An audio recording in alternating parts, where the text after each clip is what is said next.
ওই দেখ সোদা আজকের দিনে দুপুরে মাল খেয়ে বাড়ি যাচ্ছে। দাঁড়া দাঁড়া, মালটাকে দেখে একটু কাউতালি করি। এ সোদা, শোনে দিকে। বল বল ভাই, ডাকলি? হ্যাঁ ডাকলাম তো। তা কি খোঁজাখুঁজি করছিস এদিকে? ভাই আমি জুতোগুলো না খুঁজে পাচ্ছি না, তোরা দেখেছিস কোথায়? আরে শোনো একা, তোমার জুতো তো তোমার পায়েই আছে। সরি ভাই, সরি, বুঝতে পারিনি। আরে শালা তুই মাতাল, তুই মাতালি। আবে তুই আমাকে মাতাল বলছিস? তুই মাতাল? তোর বাপ মাতাল। সালা আমাকে মাতাল বলা? তুই সুস্থ? চল তোদের সব কটাকে আমি একটা প্রশ্ন করছি, উত্তর দিয়ে দেখা। আচ্ছা প্রশ্ন, ঠিক আছে করো, কি প্রশ্ন? আচ্ছা ঠিক আছে, তাহলে বল, 11টা কলা একটা হাতি 10টা খেলো, একটা খেলো না, কেন? আরে ধর, এটা কোনো প্রশ্ন হলো? হাতিটার ইচ্ছা হয়নি তাই খাইনি। বড় পণ্ডিত, ভুল উত্তর। সালা একটা কলা প্লাস্টিকের ছিল তাই খাইনি।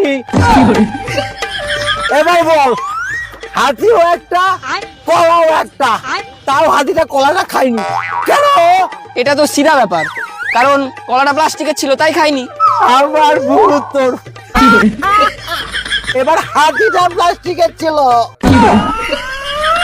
একজন বল এবার, হাতিও অরিজিনাল কলাও অরিজিনাল, তাও হাতিটা কলাটা খাইনি, ওয়াই? এ ভাই, কলাটা কেন খাইনি হাতি আমি জানি না। ডু ইউ নো কলা ইজ হোয়ার? বিকজ কলা ইজ টিভির ভিতর। শালা আমাকে মাতাল বলা।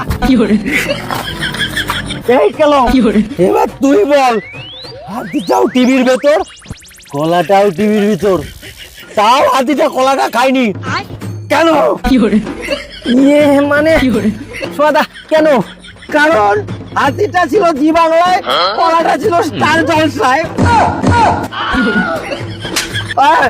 এইবার বল, হাতিটা আর কলাটা টিভির ভিতর একটা চ্যানেলে ছিল, তাও হাতিটা কলাটা খায়নি, কেন? আমি বলছি, কারণ টিভিটা বন্ধ ছিল। কচি পোড়া, ভুল উত্তর। তাহলে ঠিক উত্তরটা কি? ঠিক উত্তরটা হলো, হাতিটা কলাটা খাওয়ার আগে বাঁদর এসে কলাটা খেয়ে পালালো। শোনা তুমি চলো, এদের কথা কান দিও না, তোমার কাকি খুঁজছে অনেকক্ষণ ধরে। চলো ছাড় আমাকে, ছাড়। চলো। ওই একটা প্রশ্ন শোন, 10টা মাছ একটা বিড়াল 9টা মাছ খেলো,